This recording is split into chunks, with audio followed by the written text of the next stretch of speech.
Welcome back to the second hour of the show. It is 12 after 9 o'clock, and a very, very big and warm welcome to our Polokwane listeners at One Nation FM. Always a pleasure having you guys on air. Do hope you're going to enjoy the interviews that we have lined up for you in the second hour of the show. Let's now talk with Daniel Silke. He's a political analyst, and we're looking at the step aside rule, which is set to take center stage at the policy proxy battle when the governing ANC meets for its policy conference, which begins on Friday. So, what is this all about? Is it a battle for ultimate power? Daniel Silke, very good morning. Welcome to the program. Thank you. Good morning to you. Good to be with you. Lovely to have you on the show. Is this something to worry about for us as South African lay people and civil society? What exactly is the step aside rule all about? When I came across this, I kind of just thought, is it people now evading accountability, or is it more than that?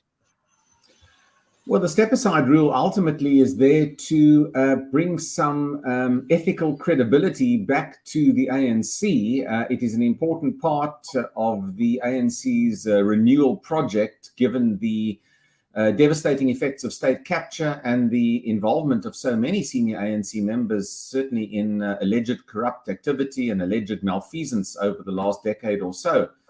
And what it is really meant to do is it's really meant to at least prevent those who have been implicated in wrongdoing, particularly those who have had criminal charges laid against them or have been implicated, in particular in the Zondo Commission, from being elected to any position within the party until their name, in their case, is hopefully cleared. If their name is not cleared, they would then not be eligible for position. But if their name is cleared, they would be eligible for elected position.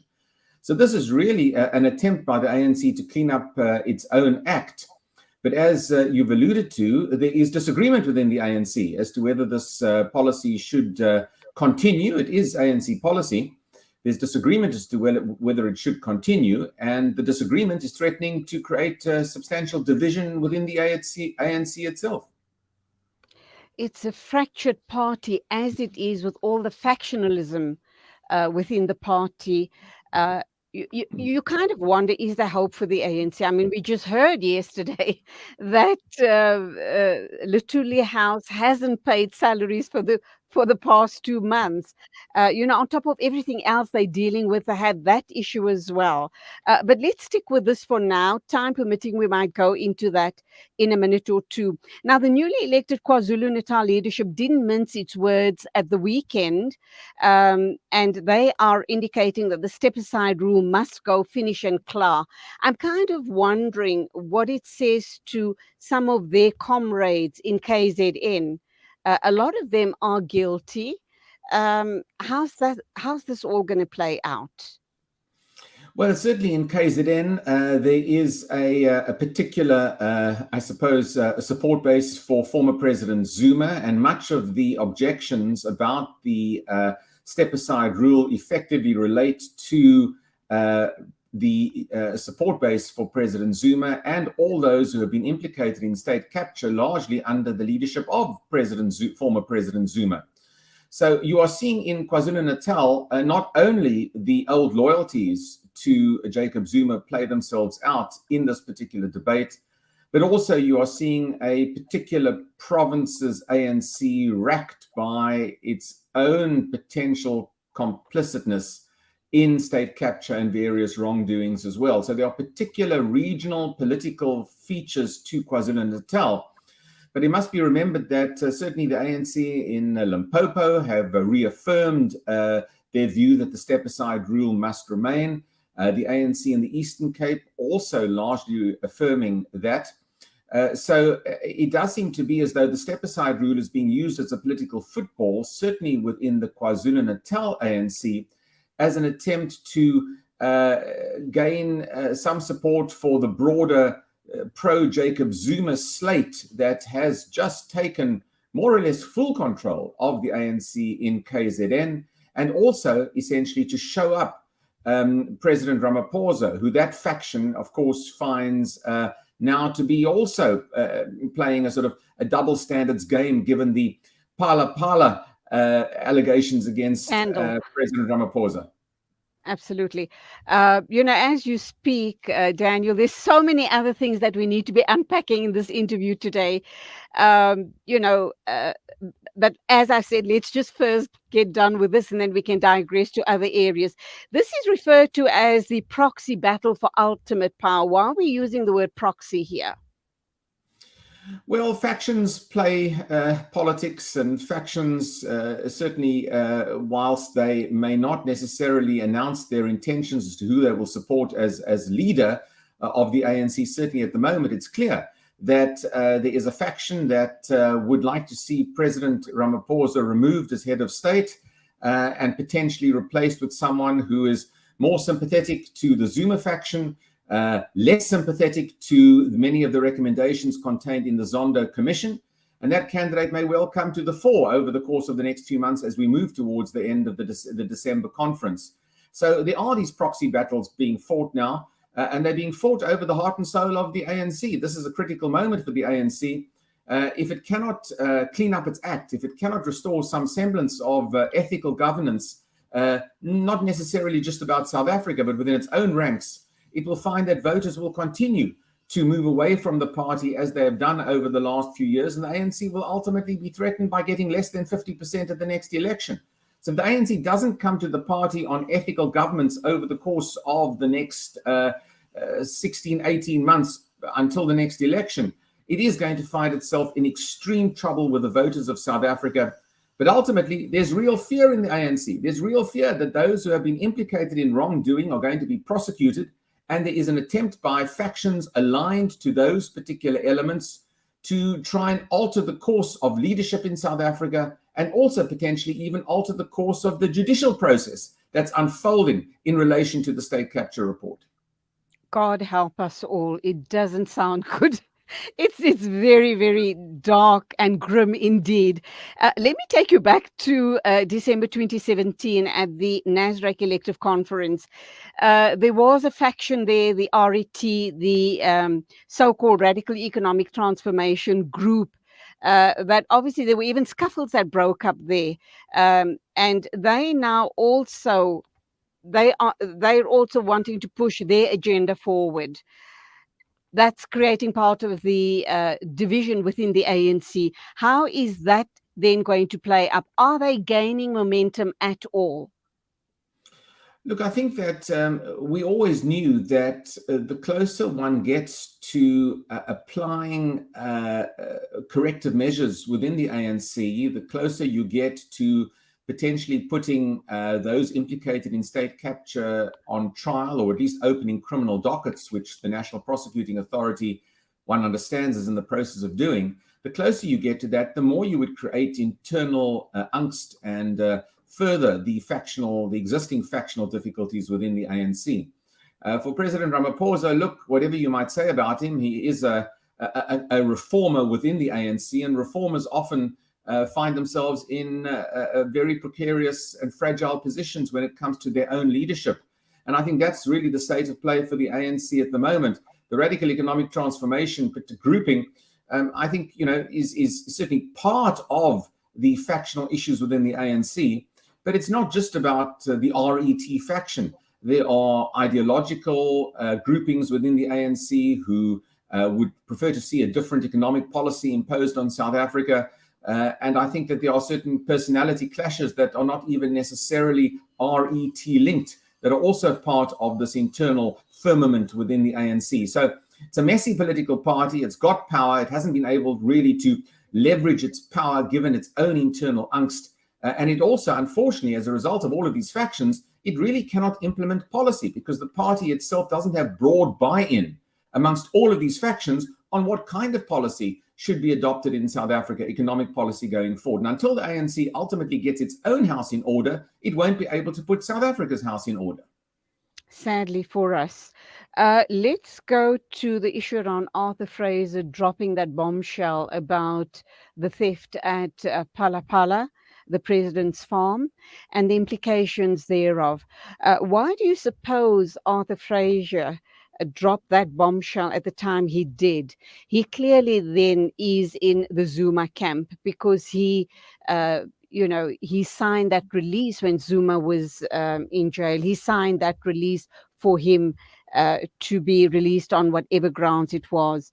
How is this all going to impact? And do you think that Cyril Ramaphosa is possibly going to lose lots of ground because of this issue? Well, certainly, if one wants to be a little cynical about the ANC, the ANC has not particularly been a party that has taken great action against its own members who have been potentially implicated in all sorts of wrongdoing. So it may well be that President Ramaphosa ultimately survives these allegations, but the president himself hasn't really taken South Africa into his confidence about the matter. We are all speculating very much in the dark about what actually happened in terms of that large amount of cash that seems to have gone missing. What are the origins of it? Why wasn't it declared? Was SARS involved in this? I mean, there are so many unanswered questions, and that doesn't help the president ultimately clear his own name. Now, one would hope that the investigative authorities will, in fact, conduct a proper, fair investigation. I think it has weakened President Ramaphosa because ultimately, if you're trying to lay down the law in your own political party and suddenly you are faced with your own particular issues of potential wrongdoing, as Fraser would have alleged, you do have a weakened position. Your credibility as a leader who has certainly had on his front burner this issue of renewal and ethical renewal of the party, very difficult to manage that process when you yourself are now under investigation. And ultimately, the Arthur Fraser allegations were all part again of the factional battles, all part again of trying to undermine the leadership of President Ramaphosa at a time when the Jacob Zuma accolades and others who largely were complicit in state capture were facing and are facing the heat of the state and state investigations. And this is really all a power play at the very top of leadership within South Africa to try and undermine the follow-ups to those who have been implicated in state capture. It's playing itself out in these ways, and you can expect certainly now until the end of the year when the ANC's conference is taking place, you can probably expect even more fun and games when it comes to allegations and counter-allegations. And you and I suffer in the process. 2-3 last points which I'd like you to respond to. Let's look at worst case scenario for South Africa. Best case scenario, obviously the Zuma camp who's wanting to unseat Ramaphosa, and then Busisiwe Mkhwebane. Do you think she's going to be successful in, regaining lost ground on her part and being, or to be seen as independent without fear or favor? Now, I think there's trouble ahead for the public protector. I don't think she's going to be able to win these more and more of these court battles that, again, is taking taxpayers' money, I might add. And I do think that the process ultimately to curtail her tenure as public protector is probably going to proceed. So I think she's on a losing wicket on that particular issue. On the broader issues, I think that the big issue, I suppose, for South Africa now is, whether the ANC itself can maintain its majority as it moves to the 2024 election. It's looking increasingly likely that the ANC is going to struggle to get 50% plus one of the vote. But even if the ANC does get 50% plus one of the vote, it's likely to be a substantially weakened political party, not just in terms of the support it gets at the polls, but when a political party begins to lose support and barely scrapes a majority, a lot of questions are going to be asked about its leadership. And even if President Ramaphosa survives, and I would argue that he will survive, and he will survive these allegations, and he will get, I think, the overall support of the delegates at the conference at the end of the year. Most of the provinces have largely elected pro-Ramaphosa slates, which would indicate that the delegates are relatively satisfied with Ramaphosa, with the notable exception of KZN and the very prominent and very powerful branch of the ANC. But on paper, when you look at the various branches of the 9 provinces, most of them look as though they are largely Ramaphosa supporting. On the basis of that, as I talk to you now at the moment, anything can happen in the next few months, but as I talk to you now at the moment, I do think that he is likely to survive. But that survival doesn't mean that he is secure. He wasn't secure after his initial election at the end of 2017. He may not be secure after this election, which I'm still predicting by the end of the year. And if the ANC barely scrapes 50% in the next election, Ramaphosa, as potential leader, is potentially going to be even more insecure as a result of that. So I think there really are tough times ahead for the ANC under any of these scenarios. I spoke with another political analyst on Monday, Dr. Ibrahim Harvey. You may know of him. And what he said, and he spoke with much passion. He said, we as South Africans need to pray very hard that Ramaphosa continues, that he wins and serves another term. If not, he's predicting that South Africans are going to be in deep, deep trouble. And he also suggested, and I think we all know this, that Zweli Mkhize might be the next number one in the country. And he's just suggesting that this is the type of scenario we're looking at. Your thoughts? Are you kind of still optimistic, or believe that perhaps we might go, and it could happen, it is a possibility that a Zuma man might come in? Yeah, I think that on paper, again, when you look at that balance of power within the ANC, I just don't see the Zuma faction as having the national support that clearly it has in. Okay, I've just lost you there. Your picture has frozen. I'm not sure if you're still with us, Daniel. If not, I think we just have to, we'll have to cut the tail end of this interview and continue with the show. Daniel, can you hear me? Are you back? Daniel, are you there? Okay, it seems as if we've just lost Daniel. I'm looking at my controller wanting to know what we should do. Do we continue, or shall we take an ad and continue with the show? Is Daniel online? Okay, sorry about that, Daniel. I do appreciate the time you spent with us on the interview this morning. But of course, we have run out of time, so it would be pointless getting you back on air. But hopefully, we will talk again another time.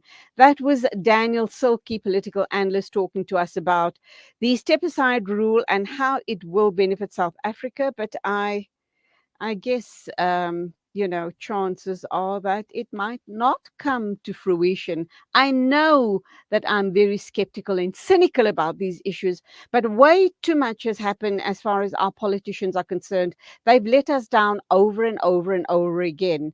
So we hope for the best, but I am skeptical.